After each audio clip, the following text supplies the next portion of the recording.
एकैकमक्षरम् महापातकनाशनम् ध्यात्वा नीलोत्पलश्यामम् रामं राजीवलोचनम् जानकी लक्ष्मणोपेतये यदा मुकुटमण्डितम् सासीतूणधनुर्बाणम् पाणिन्यं परिचरान्तकम् स्वलीलया जगद्धातुम् आविर्भूतमजं विभो रामरक्षापदे प्राज्ञा पापग्नि सर्वकामदा शिरो मे राघवः पातु भारं दशरथात्मजा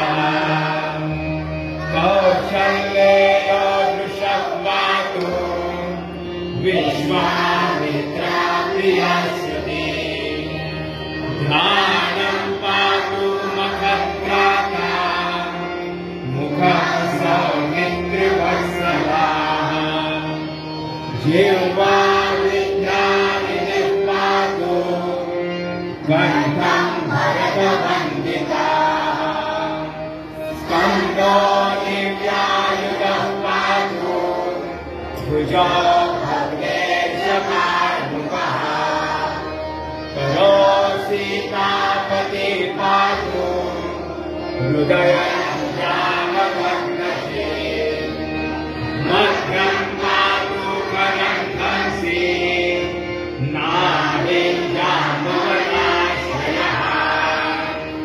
सुग्रीवे सुकटी पातु शक्तिः हनुमत्प्रभुः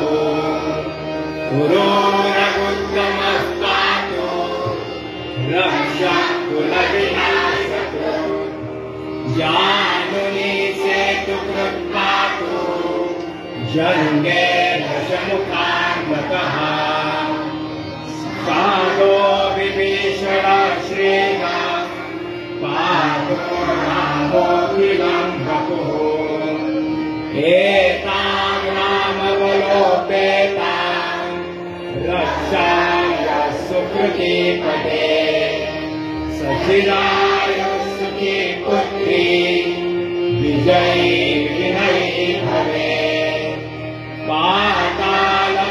पातालभूतलव्योमः चारिणश्छद्मचारिणः न द्रष्टुमपि शक्तास्ते रक्षितं रामनामभिः रामेति रामभद्रेति रामचन्द्रेति वा स्मरन् नरो न लिप्यते पापे भुक्ते भुक्ते च विन्दते जगच्चैत्रैकमन्त्रेण रामनाम्नाभिलक्षितम् यत्कण्ठे धारयेतस्य करस्ताः सर्वसिद्धयाः वज्रपञ्जरनामेदं यो रामकवचं स्मरेत् अव्याहतान्न सर्वत्र लभते जयमङ्गलम् आदिष्टवान् यथा स्वप्ने राम रक्षामि मां भगः तथा लिखितवान् प्रातः प्रबुद्धो बुधकौशिकः आरामकल्पवृक्षाणां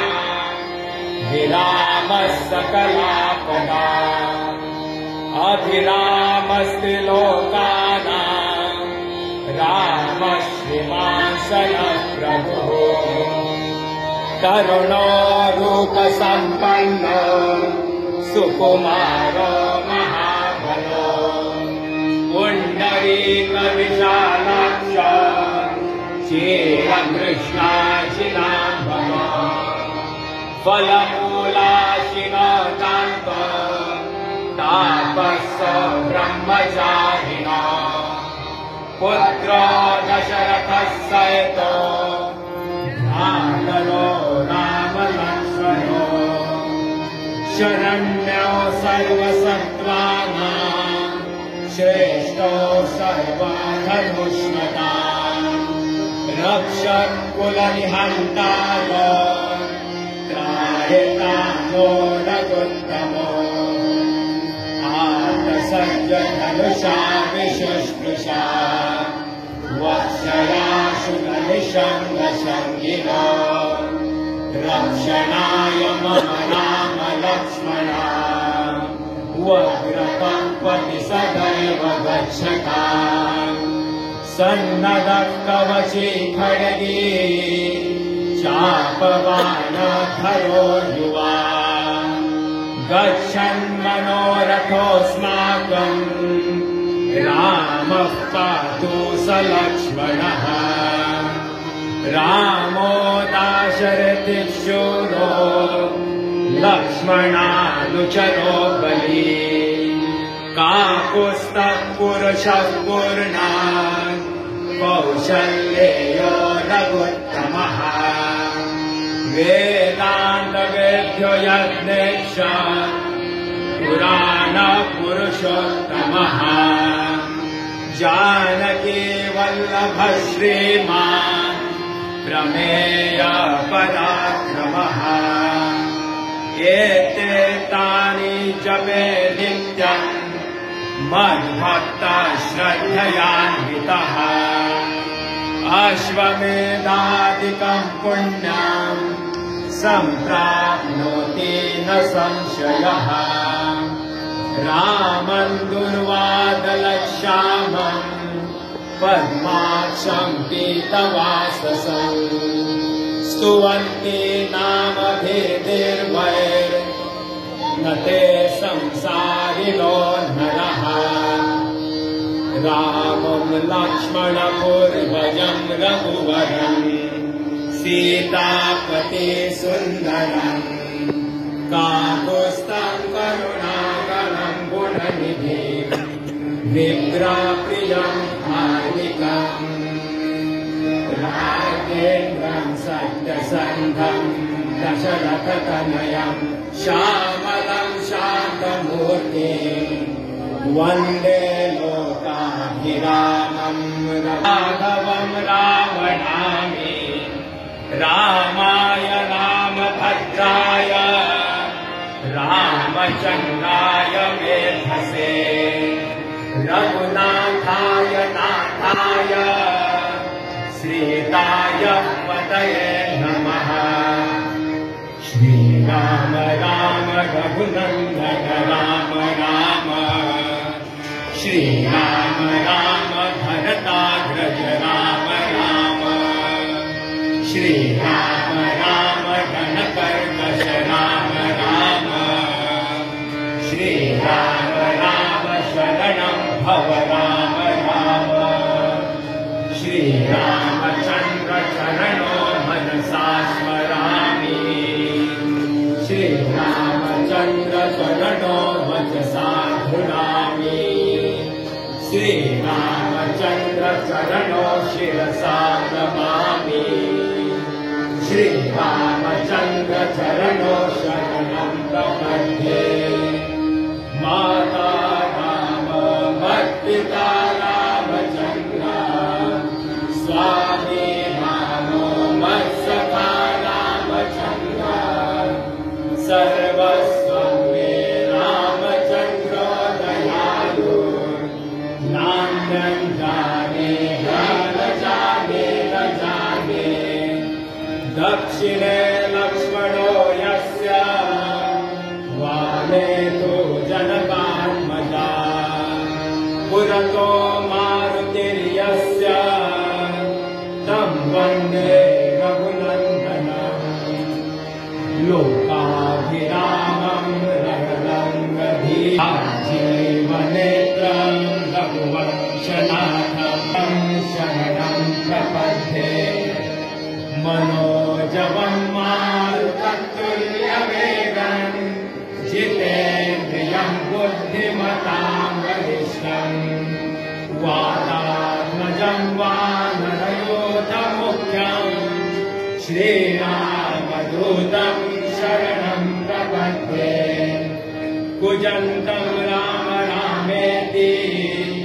मधुरं मधुराक्षरम् आरुह्य कविता शाखा वन्दे वाल्मीकिकोकिलम् आपदापमहर्तारम् दातारं सर्वसम्पदा लोकाभिरामं श्रीरामं भूयो भूयो नमाम्यहम् भर्जनं भवबीजानां वर्जनं सुखसम्पदा तर्जनं यमदूतानां राम रामेति गर्जनम् रामो राजमणि सदा विजयते रामं रमेशं भजे रामेणाभियता निशाचरजम् रामाय तस्मै नमः रामा नास्ति परायणं परतरम् रामस्य दासोऽस्म्यहम् रामे चित्तलयः सदा भवतु मे भो राम मामुद्धरम् राम रामेति रामेति रमे रामे मनोरमे सहस्रनाम तत्तुल्यम् राम नाम वरानने इति श्रीबुधकौशिकविरचितम् श्रीरामरक्षास्तोत्रं सम्पूर्णम् श्रीसीतारामचन्द्रार्पणमस्तु। खरंच सगळ्या मुलांसाठी टाळ्यांचा कडकडाट व्हायला पाहिजे. धन्यवाद. हनुमानजी हे भगवान श्रीरामाचे सर्वात मोठे भक्त आहेत. हनुमान चालिसामध्येही या गोष्टीचा उल्लेख आहे. हिंदू धर्मात हनुमान चालिसाचे खूप जास्त महत्व आहे.